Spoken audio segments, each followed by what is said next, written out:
யாரெல்லாம் பாண்டியனோட காதல் கதை வந்தால் நல்லா இருக்கும் அப்படின்னு நினைக்கிறீங்களோ மறக்காம நம்ம வீடியோக்கு ஒரு லைக் பண்ணிக்கோங்க. சோழன் வந்துட்டு இந்த கார்த்திகாவுக்கு பார்த்துருக்கிற மாப்பிள்ளை எப்படிப்பட்டவன்னு நான் போய் பார்த்துட்டு வரணும் அப்படின்னு சொல்லிட்டு ஒரு மாஸ்க் மட்டுமே போட்டுட்டு போறாரு. அங்கே போய் யாருமே அவர் வந்து அடையாளம் கண்டுபிடிக்கல. கடைசியில் கார்த்திகா கிட்ட போயிட்டு பேசுகிறாரு. ஒரு நாள் முழுவதும் எங்களை கோயிலில் வெயிட் பண்ண வச்சுட்டு இங்கே நீ ஜாலியாக என்கேஜ்மெண்ட்டுக்கு போஸ் கொடுத்துட்ருக்குற என்ன, இவன்லாம் எங்கள் அண்ணனோட கால் தூசிக்கு கூட நீ பெறமாட்டான், இவனை விட எங்கள் அண்ணன் எவ்வளவோ நல்ல பல மடங்கு நல்லவர் அப்படின்ற மாதிரி சொல்லிட்டுருக்குறாங்க. அதுக்கப்புறமா கார்த்திகாவுக்கு அந்த நேரத்தில் எதுவுமே பேசுகிறதுக்கு முடியல. இது யார் உங்கள் சொந்தக்கார பையனா அப்படின்னு சொல்லி கேட்க, ஆமாம் அப்படின்னு சொல்லிடுறாங்க. ஸோ அந்த ஃபோட்டோஸ்லாம் எடுத்துகிட்டு வந்து காட்டுறாங்க. மாப்பிள்ளை நல்லாவே இல்லை, நம்ம அண்ணன் அளவுக்கு இல்லை அப்படின்னு சொல்லிட்டு அவங்க வந்து சமாதானம் வைக்கிறாங்க. இருந்தாலும் சேரன் வந்து கொஞ்சம் கஷ்டப்படுறாரு, கவலைப்படுறாரு. ஐயோ, நீ இப்படினால லவ் பண்ண பொண்ணுக்கு கல்யாணம் தானே. அதுக்கப்புறமா என்கேஜ்மெண்ட்லாம் முடிஞ்சதுக்கப்புறமா கார்த்திகா வந்து யோசிச்சுக்கிட்டே இருக்கிறாங்க இதை பற்றி. ஒரு நாள் முழுவதும் எங்களை கோயிலில் காக்க வச்சுட்டு இப்போ நீ சந்தோஷமாக என்கேஜ்மெண்ட்டுக்கு ரெடி ஆகிட்டுருக்கல அப்படின்ற மாதிரி சொன்ன விஷயங்கள் வந்து யோசிச்சுட்டே இருக்கிறாங்க. அப்போ நம்மளால தான் மாமா என்னை கல்யாணம் பண்ணிக்கிறதுக்கு ரெடியாக தான் இருந்திருக்காங்க, நம்மளால தான் அவங்க கோயிலில் வந்து இருந்தாங்க. ஆனால் நம்ம அம்மா தான் நம்மளை போக விடாமல் பண்ணிட்டாங்களே, நான் இன்னை போனேன்னா என்னை வந்து நீ உயிரோட பார்க்க முடியாதுன்னு பிளாக்மெயில் பண்ணிட்டாங்க. இந்த விஷயத்தை நான் எப்படி சொல்லி புரிய வைக்கிறது, மாமாவுக்கு அவமானம் தான், என்னால் நிம்மதியாகவே இருக்க முடியலையே அப்படின்ற மாதிரி புலம்பிட்டு இருக்கிறாங்க. இந்த விஷயத்தை பற்றி நம்ம முதல்ல நிலா கிட்ட சொல்லுவோன்னு சொல்லிட்டு நிலாவுக்கு ஃபோன் அடிக்கிறாங்க.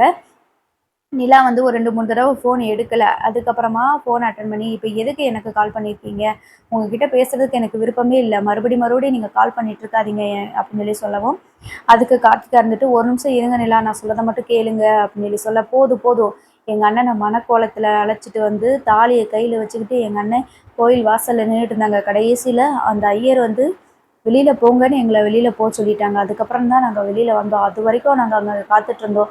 எங்களுக்கு எவ்வளோ பெரிய அவமானம் தெரியுமா, எங்கள் அண்ணனை நான் கூட்டிகிட்டு வந்தது தான் நான் மிகப்பெரிய தப்பு. முதல்ல நீங்கள் வந்துடுவீங்கன்னு சொல்லிட்டு நம்பின பார்த்தீங்களா, அதுதான் நான் பண்ண பெரிய தப்பு அப்படின்ற மாதிரி பேசிகிட்டு இருக்கிறாங்க. அதெல்லாம் இல்லைங்க, நீங்கள் சொல்கிறது என்ன, நான் எல்லாத்துக்கும் நான் தான் காரணம், என்னை மன்னிச்சிடுங்க. சேரன் மாமா ரொம்ப வருத்தப்பட்டிருப்பாரு, கல்யாணம் பண்ணலான்னு சொல்லிட்டு கனவோட வந்திருப்பாரு. ஆனால் என்னால் தான் வர முடியல. நான் கிளம்புனேன், வீட்டிலேருந்து கிளம்புனேன். ஆனால் எங்கள் அம்மா வந்து என்னை விடலை. நான் கிளம்புற நேரம் பார்த்து எங்கள் அம்மா வந்துட்டாங்க.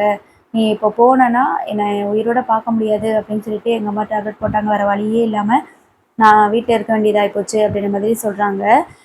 அதை உங்களால் வெளியில் வர முடியல அப்படின்னா நீங்கள் எதுக்காக இப்படிலாம் முதலே சொல்லிக்கணும். உங்களை நம்பி தானே எங்கள் அண்ணனை கூட்டிகிட்டு வந்தேன், இப்போ மட்டும் எதுக்கு ஃபோன் போட்டீங்க அப்படின்னு சொல்லி சொல்லும்போது தான், இல்லை இன்னைக்கு சோழன் வந்து சொன்னாங்க ரொம்ப சந்தோஷமாக என்கேஜ்மெண்ட்டுக்கு ரெடியாகி நிற்கிற அப்படின்னு சொல்லிட்டு, நான் உண்மையிலேயேன்னு சந்தோஷமாவா இருக்கிறேன். எனக்கு சேரன் இப்போ இந்த நிமிஷம் கூட நான் சேரன் மாமாவை தான் நினச்சிட்ருக்கேன்.